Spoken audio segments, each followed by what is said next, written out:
20171 हजरत निजामुद्दीन रानी Kamlapati Vande Bharat express flat 130 की रफ्तार में। क्या ट्रेन है ये, ओवरटेक पे ओवरटेक करती जा रही है। 8 ट्रेनों को ओवरटेक किया हमने। ये है इसका एग्जीक्यूटिव क्लास और मिलती यहाँ पे ऐसी सर्विस। अच्छा हमारी ट्रेन निकल गई, बहुत ट्रेनें फंस चुकी है पीछे। ये वही हिमसागर एक्सप्रेस है, इसको हमने मथुरा के पहले ओवरटेक किया था। आज दूसरा दिन है और ट्रेन यहीं पे खड़ी है। देखो फिलहाल अभी मैं उज्जैन में हूँ और मैं आपको बता दूँ कि कल इसको हमने ललितपुर के आसपास ओवरटेक किया था, मैंने आपको बताया था। और ये भी 5.5 घंटे लेट चल रही है, ये देखो। तो चलिए जर्नी की शुरुआत करते हैं और पहुँचते हैं निज़ामुद्दीन रेलवे स्टेशन, जहाँ से अपनी ट्रेन खुलने वाली है। बाकी हाँ मेरे पास टाइम बचा हुआ है तो मैं यहाँ पे एग्जीक्यूटिव लाउंज में आ गया हूँ और चलता हूँ अंदर, देखता हूँ क्या क्या चार्जेस जो मुझे स्नान करना है और बाकी कुछ नहीं करना है। तो ये नई दिल्ली का एग्जीक्यूटिव लाउंज है और यहाँ पे मैंने 470 रुपये पे किए हैं सिर्फ नहाने का और एंट्री का, और टॉवल जो है वो मिल जाता कॉम्प्लीमेंट्री। बाकी वॉशरूम ठीक ठाक साफ़ सुथरा था लेकिन अपने प्राइस को जस्टिफाई नहीं कर रहा था। बाकी यहाँ बैठने के लिए आपको और एक्स्ट्रा पे करना पड़ेगा, तो भाई बहुत महंगा था ये। ओ शिट, भूल गया निज़ामुद्दीन की लोकल निकलने वाली है। ये देखो लाउंज में भूल गया था कि मुझे मेमू पकड़ के निज़ामुद्दीन जाना है। ये देखो ये जो ये मेमू खड़ी है ये निज़ामुद्दीन जाने वाली है। चलिए ट्रेन में बैठ चुका हूँ और ट्रेन का डिपार्चर भी हो चुका है और 1:30 बजने वाले हैं, तो आराम से मुझे 2:40 की वंदे भारत जो वो मिल जाएगी निज़ामुद्दीन में। बाकी हाँ पीछे जो है वो हिमसागर एक्सप्रेस आ रही है, लेकिन प्रॉब्लम ये है कि वो ट्रेन जो है वो यहाँ से 2 बजे खुलेगी। आ जाएगी 1:30 बजे लेकिन 2 बजे खुलने वाली है, तो कहीं ऐसा ना हो कि कट टू कट हो जाए, इसलिए इसमें बैठना बेहतर समझा मैं। और इसका डिपार्चर भी ऑलमोस्ट ऑन टाइम हो चुका है। ये अराइवल हो रहा है हिमसागर एक्सप्रेस का, ये अभी पहुंची है लेकिन आधे घंटे बाद इसका डिपार्चर होगा यहाँ से। बाकी हाँ इस ट्रेन को हम ओवरटेक करेंगे, हमसे पहले ये निकलेंगे निज़ामुद्दीन से, लेकिन इसको ओवरटेक करेंगे हम। आप इसको बस देखते रहना। और क्या खूबसूरत लोकोमोटिव है ये।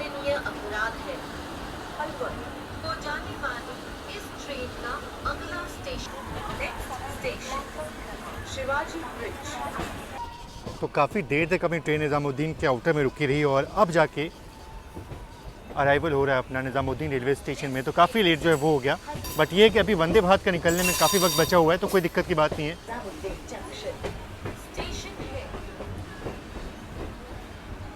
और मेरे ख्याल से अपनी वंदे भारत जो है वो वही होगी।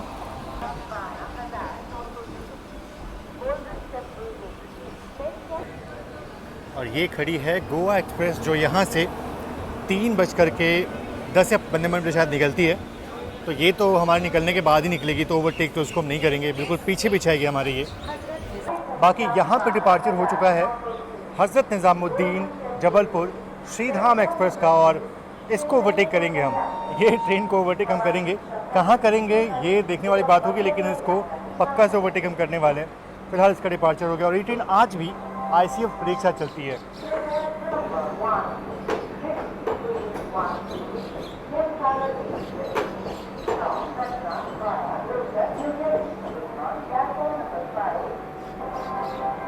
बाकी ये देखिए यहाँ पे महाकौशल एक्सप्रेस का भी डिपार्चर हो चुका है और इस ट्रेन को भी ओवरटेक करेंगे हम, बिल्कुल इसको भी ओवरटेक करेंगे।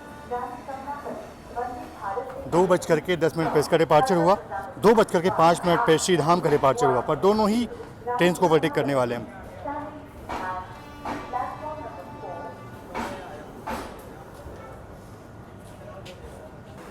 और ये अराइवल हो रहा है हिमसागर एक्सप्रेस का। अगर इसमें बैठ के आता तो आराम से यहाँ पहुँच जाता है, लेकिन थोड़ा सा रिस्क था क्योंकि अगर ट्रेन थोड़ा सा भी लेट होती तो मेरी वंदे भारत जो है वो निकल जाती।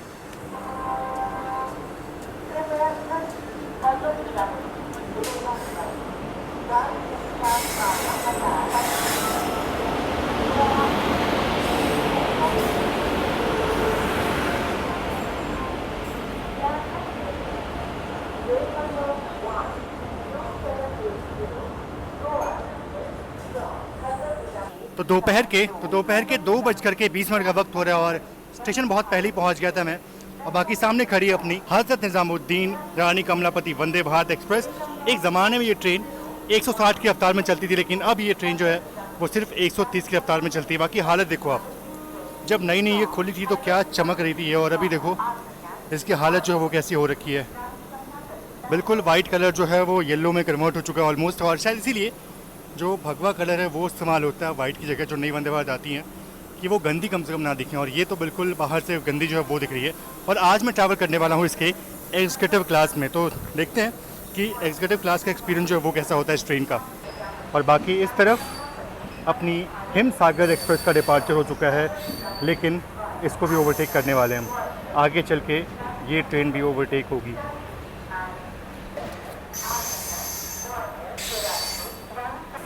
बाकी बाहर से तो अपने कोच देख ही लिया कैसा है, मतलब थोड़ा मटमैला जो हो चुका है। अंदर से देखते हैं कि कैसा है कोच अपना। तो ये है अपना एग्जीक्यूटिव क्लास। ठीक है, मतलब साफ़ सफाई तो अंदर मेंटेन है, ठीक लग रही है मेरे को। अंदर से कोच काफ़ी बढ़िया है, मतलब बाहर से तो गंदगी दिख रही है, लेकिन अंदर जो है वो कोच काफ़ी बढ़िया वेल मेंटेन्ड है। बाकी हाँ, ये रही अपनी सीट, और अच्छा सीट मिला है मुझे, मतलब विंडो मैंने जहाँ मुझ के चूज़ किया था। और इस साइड पता नहीं, वो तो भाग्य की बात है कि इस साइड मिल गया, क्योंकि इसी साइड से ओवरटेक जो वो देखने को मिलेगा। तो ये अच्छी जगह बैठा हूँ मैं, और यहाँ से अच्छा सा ओवरटेक आपको दिखा पाऊँगा। हालांकि विंडोज़ थोड़ी सी गंदी मुझे लग रही है बाहर से, तो कोशिश करता हूँ आगे साफ़ करने की, क्योंकि थोड़ी सी गंदी जो है वो मुझे लग रही है विंडो। स्पेस काफ़ी मिल जाता है, मतलब लेग स्पेस जो है वो काफ़ी बढ़िया मिल जाता है, तो आराम है। लंबी जर्नी इसमें आराम से कट जाएगी, 7.5 घंटे की जर्नी होगी इसमें, तो वो मेरे ख्याल से आराम से कट जानी चाहिए। बाकी ये टूटा हुआ है क्या, ठीक है। बाकी बिल्कुल अपने तय वक्त यानी कि 2:40 पर अपना डिपार्चर हो चुका है, एकदम करेक्ट टाइम पर डिपार्चर हुआ है अपना।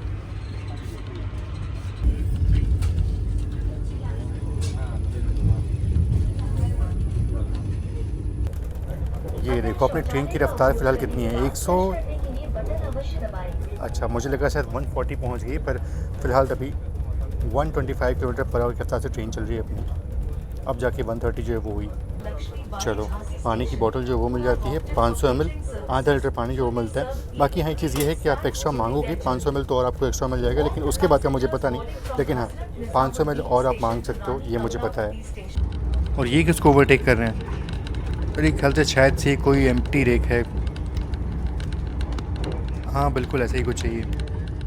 तो बिल्कुल हमारी ट्रेन के आगे ना 3 ट्रेनें बिल्कुल चिपक के चल रही हैं, तो बैक टू बैक ओवरटेक जो है वो देखने को मिलने वाला है। सबसे पहले तो हिमसागर एक्सप्रेस का ओवरटेक जो है वो देखने को मिलेगा, बिल्कुल आगे चल रही है हमारे वो। शायद से आगे इस स्टेशन पर उसको लूप कर दें और ओवरटेक जो है वो हो जाए, तो देखने वाली बात होगी। बाकी हाँ, ट्रेन फ़िलहाल तो 130 चल रही है, थोड़ी सी रुकी हुई थी, लेकिन फ़िलहाल अभी 130 चल रही है। एक ज़माना था जब इस सेक्शन पे ये ट्रेन 160 की रफ्तार से चलती थी।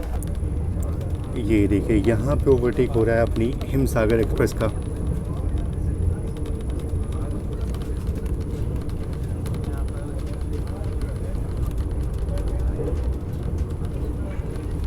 बाकी अपनी ट्रेन बिल्कुल कंटिन्यूस 130 की रफ्तार में चल रही है, और मैं ट्रैक कर रहा था अभी अपनी श्रीधाम और महाकौशल को, बिल्कुल आगे ही चल रही है वो। किसी वक्त उनका भी ओवरटेक हो सकता है, लेकिन उससे पहले अपना ट्रेन का इवनिंग स्नैक्स जो है वो आ चुका है। देखो क्या क्या मिलता है इसमें। ये कैरेमल पॉपकॉर्न जो वो मिल जाता है। बाकी ये मेरे ख्याल से मठरी जो है वो है, ये बादाम और काजू दोनों से मिक्स जो है वो मिल जाता है मेरे ख्याल से। ये कचौरी जो है वो, हाँ कचौरी लग रही है मेरे को। ये फ्रूट जूस जो है वो मिल जाता है। और ये क्या है भाई, ये भी कुछ चिक्की टाइप का कुछ सामान है। ये चाय और कॉफ़ी आप कुछ भी ले सकते हो। ये तो मसाला चाय उन्होंने दे दिया, बाकी मुझे कॉफ़ी जो है वो पीनी थी। कोई नहीं, चेंज कर सकता हूँ बाद में भी आराम से। तो ये है इनका इवनिंग स्नैक्स इस एग्जीक्यूटिव क्लास का। और यहाँ पे ओवरटेक कर रहे हैं हम श्रीधाम एक्सप्रेस को।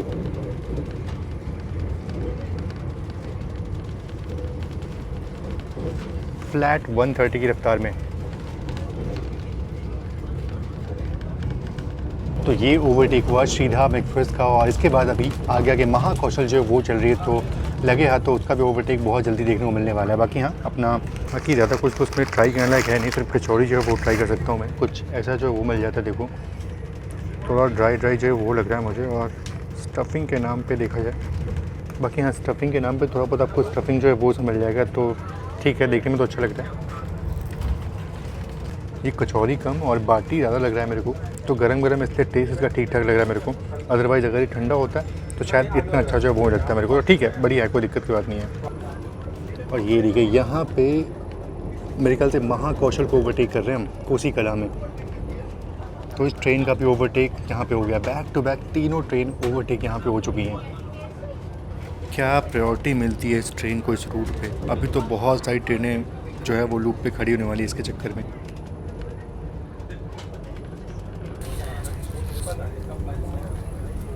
.72 की रफ्तार में मथुरा जंक्शन को स्किप कर रहे हैं हम। अच्छा, इस तरफ कोई गाड़ी नहीं है और ना उस तरफ कोई गाड़ी है। अच्छा, खड़ी है ये कौन सी है? ये उज्जैनी लग रही है मेरे को। और ये मेरे ख्याल से उज्जैनी तो लग रही है, लेकिन मैं इसको ट्रैक करता हूँ। ये शायद से उज्जैनी होगी जिसको ओवरटेक कर रहे हैं।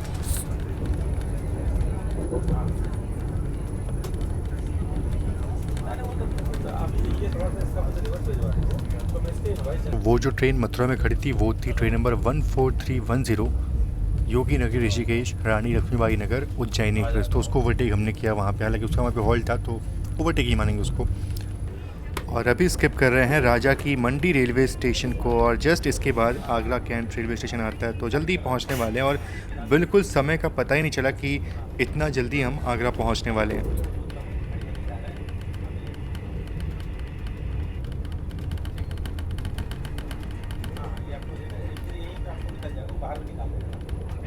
तो बाकी देखो, मतलब अपना कोच तो ऑलमोस्ट खाली था। अराउंड देखा है तो सिर्फ 30 से 40% ऑक्यूपेंसी थी इस कोच में। और ये वाला कोच तो पूरा ही खाली था, मतलब पूरा ही खाली था ये कोच। अब देखते हैं कि आगरा कैंट से कितने लोग ऑन बोर्ड होते हैं इसमें। अगर बात करूँ मैं करंट की, तो करंट में 560 सीट अवेलेबल थी चेयर कार में। और वहीं अगर बात करूँ एग्जीक्यूटिव क्लास की, 2 कोचेज़ हैं, इसमें करीब 48 सीट करंट में निकली थी। तो काफ़ी सीटें जो है वो खाली निकली थी। तो ट्रेन बिल्कुल खाली चल रही है आज। अब देखते हैं कि आगे कहीं से बुकिंग होती है या फिर ट्रेन एंड टू एंड तक ऐसे ही आज खाली जाती है। और मेन डोर पे भीड़ लगी, इसलिए यहाँ से आपको अराइवल दिखा रहा हूँ आगरा कैंट रेलवे स्टेशन का।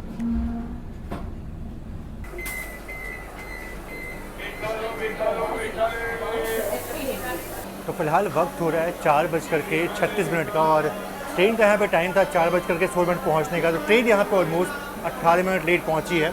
काफ़ी लोगों ने यहाँ पे ट्रेन को डिबोर्ड किया है। ट्रेन यहाँ भी कुछ खाली हुई है, लेकिन बोर्डिंग मेरे ख्याल से सिर्फ जो चेयर कार है उसमें हुई है।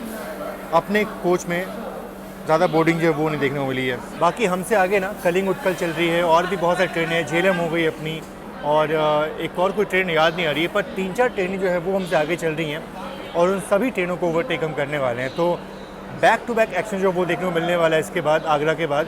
हालांकि अभी भी टाइम बचा हुआ है, लेकिन मैं अंदर आ चुका हूँ, क्योंकि रिस्क बिल्कुल 1% ही लेना है, क्योंकि मैं अकेले सफ़र कर रहा हूँ। अगर दरवाजे बंद हो गए तो फिर खुलने में दिक्कत जो है वो हो जाएगी।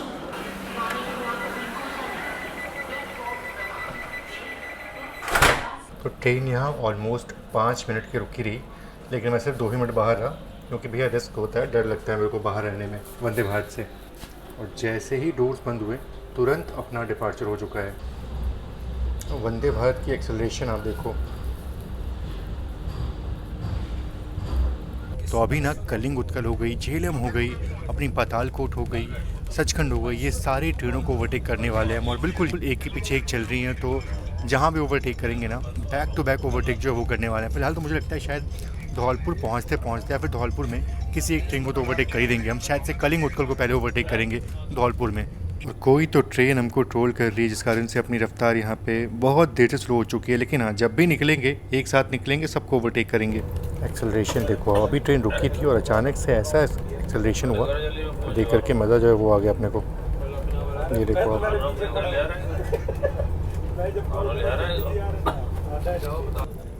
तो कलिंग उत्कल एक्सप्रेस खड़ी है मनिया पे, और वहीं पे उसका ओवरटेक जो है वो होने वाला है। धौलपुर के पहले ही ओवरटेक उसका हो जाएगा। और ये खड़ी है कलिंग उत्कल एक्सप्रेस, और फाइनली इसको ओवरटेक कर रहे हैं हम धौलपुर के पहले ही।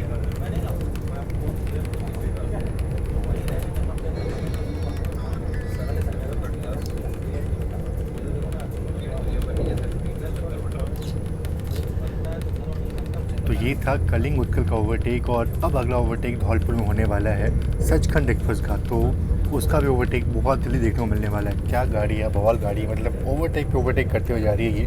मेरे ख्याल से ये 6वां ओवरटेक हमने देखा अभी। और खूबसूरत, मतलब शाम तो हो चुकी है पर सनसेट देखने को मिला नहीं। हल्के हल्के काले बादल जो है वो थे, इसलिए प्रॉपर सनसेट जो है वो देखने को नहीं मिला। बाकी हाँ, सीटें ऑलमोस्ट पूरी खाली हैं इस कोच की।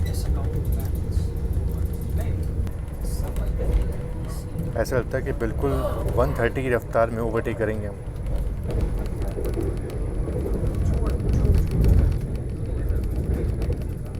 ये खड़ी है सचखंड एक्सप्रेस।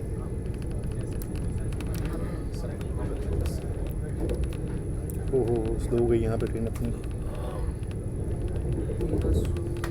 बढ़िया रफ्तार में ओवरटेक कर रहे थे इसको हम।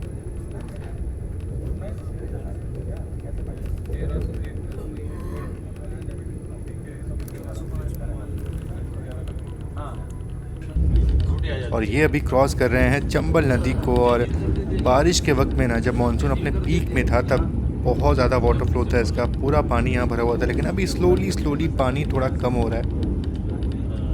बाकी हाँ, झेलम एक्सप्रेस हमसे बिल्कुल आगे आगे चल रही है, तो उसको भी कहीं ना कहीं ओवरटेक करेंगे हम। मोस्टली शायद मुरैना के आसपास उसको ओवरटेक कर लें हम। और ये स्किप कर रहे हैं हम मुरैना रेलवे स्टेशन, और यहाँ पे खड़ी है झेलम एक्सप्रेस। भाई साहब, इतनी सारी ट्रेनों को ओवरटेक कर दिया हमने ग्वालियर के पहले, और उस तरफ कोई तो ट्रेन क्रॉस हो रही है।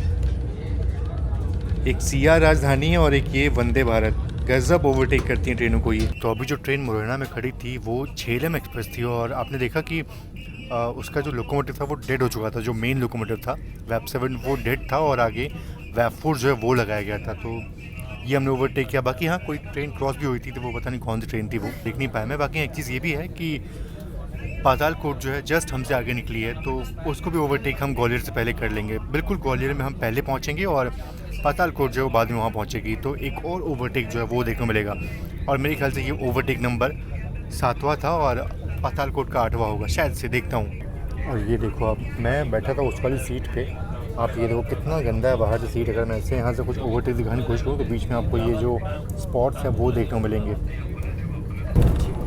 और यहाँ भी कोई तो ट्रेन लूप लग रही है मुझे, कौन सी ट्रेन है ये। और फाइनली यहाँ पे पातालकोट एक्सप्रेस को ओवरटेक कर रहे हैं।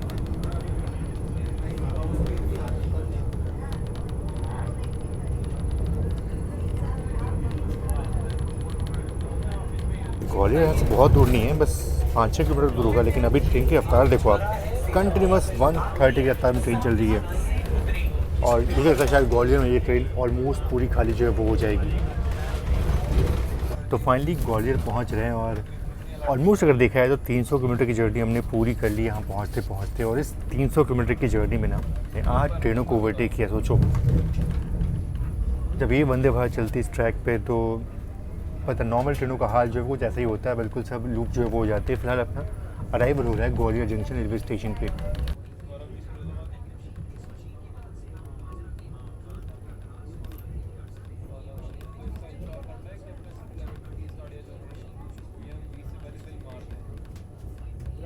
आप ग्वालियर जंक्शन पे आप रश देखो, मतलब इतना सारा रश है। और रश होगा भी क्यों नहीं, क्योंकि बहुत सारी ट्रेनें जो है वो आ रही हैं। अपनी झेलम आ रही है, पातालकोट आ रही है, सचखंड आ रही है, सभी ट्रेनें जो है वो आ रही हैं। और सबकी भीड़ जो है वो यहाँ पे आपको देखने को मिल रही है। वैसे 5:38 का यहाँ पे अराइवल था, और ट्रेन यहाँ पे 10 मिनट लेट पहुँची है। और अगर देखा जाए ना, तो ऑलमोस्ट 3 घंटे में हमने 305 किलोमीटर की जर्नी पूरी की है, जो कि बहुत बड़ी बात है। ऑलमोस्ट 100 किलोमीटर पर आवर की एवरेज स्पीड जो है वो उस ट्रेन ने मेंटेन की है। और नॉर्मल ट्रेन जो होती हैं वो 4.5 घंटे 5 घंटे लेती हैं ग्वालियर पहुंचने में। राजधानी मेरे ख्याल से 3.5 घंटे जो है वो लेती है यहाँ पहुंचने में। तो यहाँ तक का जो रन आपने देखा बहुत ही शानदार, बहुत ही बढ़िया था। इतनी सारी ट्रेनों को ओवरटेक किया, 8 ट्रेनों को हमने ओवरटेक किया। अब आगे और भी ट्रेनों को ओवरटेक करने वाले हैं, उनके नाम मैं आपको अंदर बताऊँगा। तो पता नहीं, मुझे लगता है शायद हम 10 से 12 ट्रेनों को ओवरटेक करेंगे इस पूरी जर्नी में। और देखो, अपने डिपार्चर का संकेत जो है वो हो चुका है। और एक ज़माने में उस तरफ नैरो गेज का ट्रैक हुआ करता था, वहाँ नैरो गेज का प्लेटफॉर्म था जो कि शिवपुर कलां तक जाती थी, पर अब तो सब कुछ जो बंद हो चुका है। तो यहाँ भी ट्रेन ऑलमोस्ट 3 मिनट रुकी है, और अपना डिपार्चर का संकेत जो हो चुका है। चलते हैं सीट पे, क्योंकि यहाँ से डिपार्चर दिखाने में कोई मतलब नहीं, क्योंकि सब कुछ बहुत ही गंदा है। ये सिर्फ एक पैसेंजर अभी इसमें ऑन बोर्ड हुए थे, बाकी लोग यहाँ से उतर गए। तो ग्वालियर में ट्रेन जो है वो खाली हुई है। बाकी ग्वालियर से अपना डिपार्चर हो चुका है। बाकी एक वक्त था जब यहाँ तक या इससे और थोड़ा पहले तक ट्रेन 160 चला करती थी, और उसके बाद से ट्रेन 130 की रफ्तार में चलती, लेकिन अब तो throughout the route train 130 चलती है।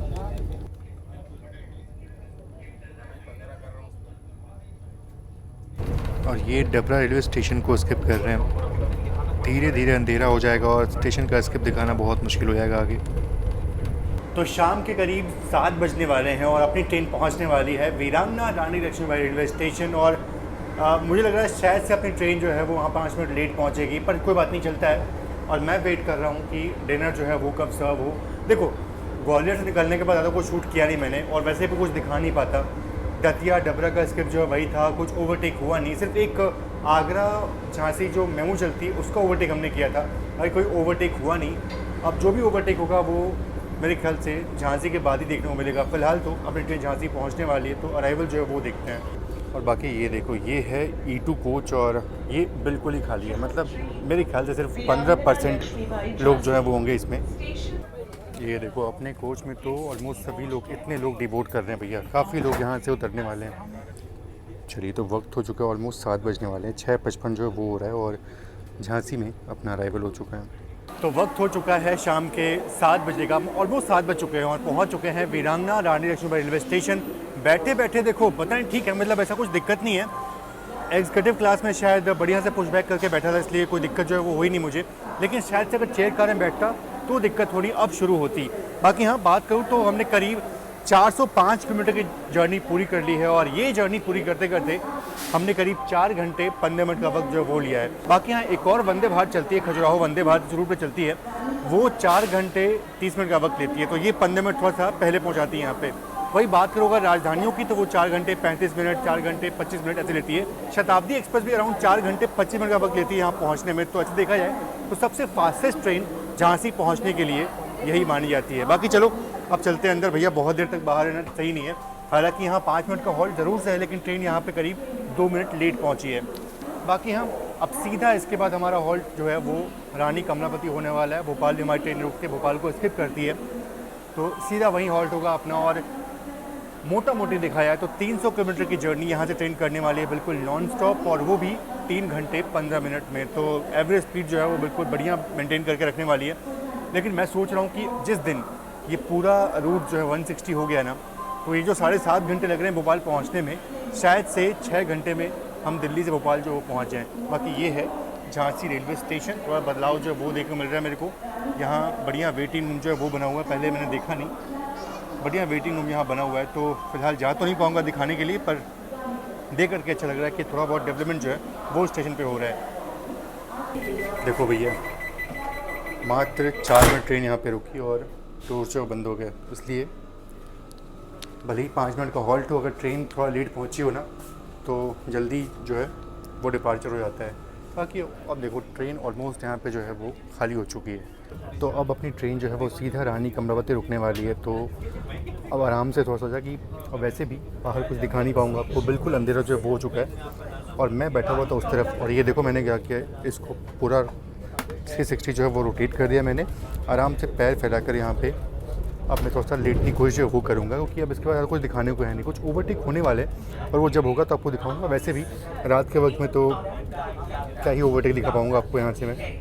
तो चलो, एग्जीक्यूटिव क्लास की सबसे बेस्ट चीज़ ये है कि यहाँ पे आपको डिनर तो मिलता ही है, लेकिन उससे पहले सूप जो है वो मिल जाता है। तो ये थोड़ा सा अलग चीज़ है in compare to chair car. अब सूप के नाम पे देखो, बना बनाया सूप तो मिलेगा नहीं। ये जो 10 वाला सूप है, टोमेटो सूप, यही पैकेट मिल जाएगा, गर्म पानी मिल जाएगा, अब बनाओ और इसी को पी जाओ। तो ये चीज़ मिलती है इसमें। अब देखो, ये बना बनाया सूप मिलता है तो फिर उसको टेस्ट करने का मन भी करता है। अब ये तो पैकेट वाला सूप है, तो अब इसमें क्या ही टेस्ट बताऊँ मैं। तो रात के करीब 7:50 के वक्त हो रहे हैं और ट्रेन देखो बिल्कुल अपनी रफ्तार में चल रही है। और अभी ना ललितपुर को स्किप करने वाले हैं, और उससे पहले अपना डिनर जो है वो सब हो गया और बड़ा रंग बिरंगा लग रहा है। मतलब पैकिंग जो है वो थोड़ी सी अच्छी लग रही है मेरे को। बाकी पैकेट मैंने खोल दिया पूरा, और डिनर में कुछ अपने को ये मिलता है। वैसे बता दूं आपको कि ये जो डिनर है ये ग्वालियर से इस ट्रेन में चढ़ाया गया है, और फिर उसके बाद गर्म करके यहाँ पे सर्व हो रहा है। तो सबसे पहले जो है वो दाल जो है वो अच्छी लग रही है मेरे को यहाँ पे, और ये पनीर की सब्ज़ी यहाँ मिल जाती है। ये ड्राई वेज राइस है, और यहाँ पे 3 पराठे जो वो मिल जाते हैं, दही, और साथ ही साथ आपको पिकल और बाकी ये माउथ फ्रेशनर, नमक वमक जो है वो सब मिल जाता है आपको। तो ये है इस ट्रेन का डिनर। और मेरे ख्याल से ना ये भी ऑलमोस्ट चेयर कार में सेम होने वाला है। कुछ एक चीज़ शायद नहीं होगी, हाँ ये चीज़ नहीं होगी, ये भुजिया जो है वो वहाँ पे नहीं होगी, अदरवाइज़ सब कुछ सेम होगा। तो ये है एग्जीक्यूटिव क्लास का डिनर। अब इसको मैं ट्राई करता हूँ, देखता हूँ कि कितना वर्थ इट है। बाकी चलिए लगे हाथों अपना डिनर जो है वो ट्राई कर लेते हैं। सबसे पहले जो ये पराठे हैं ये मैं ट्राई करूँगा, थोड़े से सख्त हैं, मतलब नॉर्मली ऐसे पराठे जो है वो मिल जाते हैं रेलवे में। सबसे पहले पनीर जो है वो ट्राई करूँगा मैं। फ़िलहाल अभी अपनी ट्रेन ललितपुर को स्किप कर रही है, तो दिखा तो नहीं पाऊँगा आपको मैं, क्योंकि बिल्कुल अंधेरा बाहर है। खाने पे कॉन्सेंट्रेट जो है वो करता हूँ मैं। पनीर मुझे थोड़ी सी मीठी लगी, उतना अच्छा मुझे लगा नहीं पनीर। एक बार और ट्राई कर लेता हूँ पनीर। पनीर जैसी स्पाइसी होनी चाहिए, जैसी स्पाइसी नहीं है, थोड़ी सी मीठी है, इसलिए मुझे अच्छी नहीं लगी। पराठे भी थोड़े से मोटे हैं और हल्के हल्के कच्चे जो है वो मुझे लगे। यार उम्मीद नहीं थी कि ऐसे पराठे मिलेंगे। ट्राई वेज ट्राई कर लेता हूँ मैं। अगर मैं कंपेयर करूँ तो पनीर की जगह मुझे ट्राई वेज ज़्यादा अच्छा लगा और दाल का स्वाद भी काफ़ी अच्छा लगा। तो अगर देखा जाए तो पनीर को छोड़ करके बाकी सब चीज़ काफ़ी अच्छी है। पनीर मुझे बिल्कुल अच्छी नहीं लगी। तो और अब तक ना जितने भी वंदे भारत में ट्रैवल किया हुआ है उसमें सबसे ख़राब रेटिंग शायद मुझे इसी को देना पड़ रहा है, क्योंकि इसका खाना जो है मुझे अच्छा नहीं लगा। स्पेशली जो पनीर जो है वो मीठी मीठी लगी, अजीब सी लगी, और पराठे जो है वो थोड़े से सख्त जो है वो लगे। तो इसलिए पॉइंट्स जो है वो यहाँ पे मैं थोड़ा कम दे रहा हूँ। बाकी ये देखो शाम के करीब 8:30 बज रहे हैं और अभी हम बीना जंक्शन को स्किप कर रहे हैं और यहाँ पे किसी ट्रेन को ओवरटेक भी कर रहे हैं। मेरे ख्याल से ये इंदौर महामना होगी।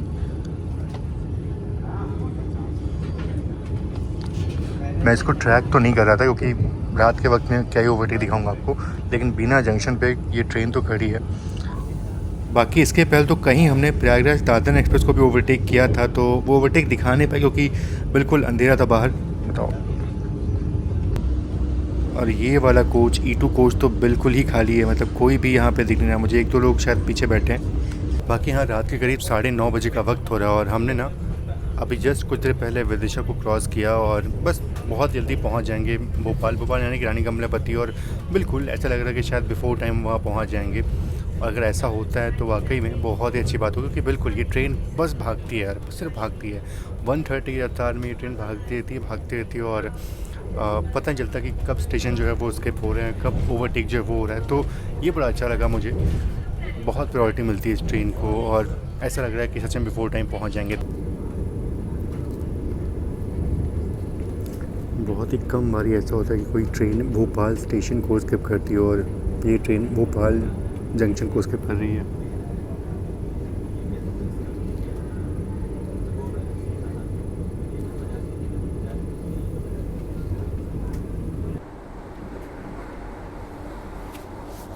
तो अभी रात के 9:56 का वक्त हो रहा है और बस पहुंचने वाले अपने डेस्टिनेशन यानी कि रानी कमलापति रेलवे स्टेशन।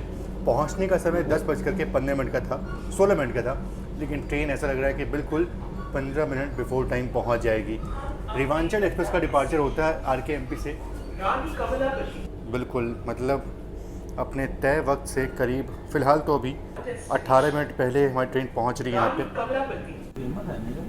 चलो फाइनली अपना डिपार्चर जो है वो हो चुका है यहाँ से। करीब 5 मिनट ट्रेन यहाँ पे रुकी रेवांचल के लिए, क्रॉसिंग होती होगी उससे फिर रेवांचल 10 निकल रही है। तो 10:10 पे ट्रेन यहाँ पे फाइनली पहुँच रही है।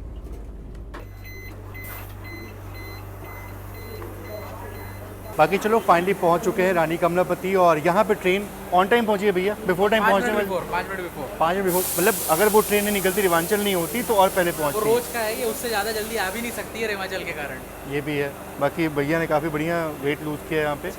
सत्या भी यहाँ पहुँचे हुए, सब लोग यहाँ पे आए हुए थे, रुद्रा भाई भी है, श्यान भाई। और बाकी चलो जर्नी अच्छी थी, कंफर्टेबल थी यार। 7.5 घंटे कब बीत के पता नहीं चला और बढ़िया, ट्रेन को प्रायोरिटी बढ़िया मिलती है। 130 पे हाल है, अगर 160 हो जाएगी तो फिर ये ट्रेन आराम से 6 घंटे में यहाँ पहुँच जाएगी। बाकी चलो मिलते हैं आपसे नेक्स्ट ब्लॉग में। ये था मेरा एक छोटा सा रिव्यूज़ वंदे भारत को लेकर के, और ऐसे ही और रिव्यूज़ जो है वो करूँगा मैं आगे ट्रेन में। फिलहाल आज के लिए इतना ही, थोड़ा घूमता हूँ सबके साथ। आप सभी का बहुत बहुत धन्यवाद।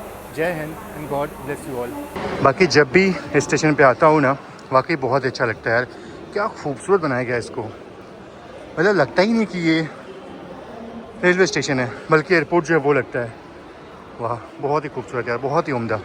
तो ये देखो, ये अभी 8:30 बजे का वक्त हो रहा है, ऑलमोस्ट 8:30 हो रहे हैं और ये ना नेक्स्ट डे का है। मतलब मैं उतर चुका हूँ वंदे भारत से, कल ही उतर गया था और ये सुबह के 8:30 बजने वाले हैं और अभी हिमसागर एक्सप्रेस के अराइवल का यहाँ पे अनाउंसमेंट जो वो हो रहा है।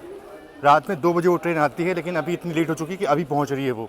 तो सोचा कि बस आपको ये एक अंत में दिखा दूँ आपको कि ऐसा जो है वो भी हो रहा है हमारे साथ। मैं अभी किसी और ट्रेन से जा रहा हूँ कहीं और। रात भर यहाँ पे आराम किया, रुका, और अब जाके हिमसागर जो है, जिसको हमने ओवरटेक किया था मथुरा के आसपास, उससे पहले ओवरटेक किया था, वो अभी यहाँ पहुँच रही है।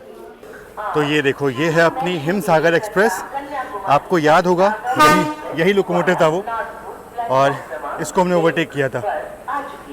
करीब 6 घंटे लेट ट्रेन यहाँ पहुँची है। ये कुछ तो हुआ है उस रूट पे, हमारे वंदे भारत के जाने के बाद कुछ तो हुआ है। सारी गाड़ियाँ लेट है, सचखंड हो, गोंडवाना हो, आपकी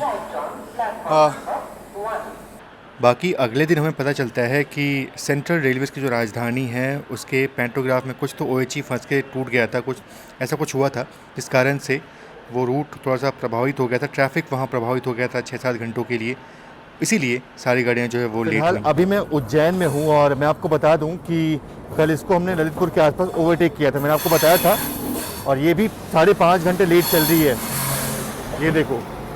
तो सोचा कि इसको भी इस वाले क्लिप में इंक्लूड कर दूँ।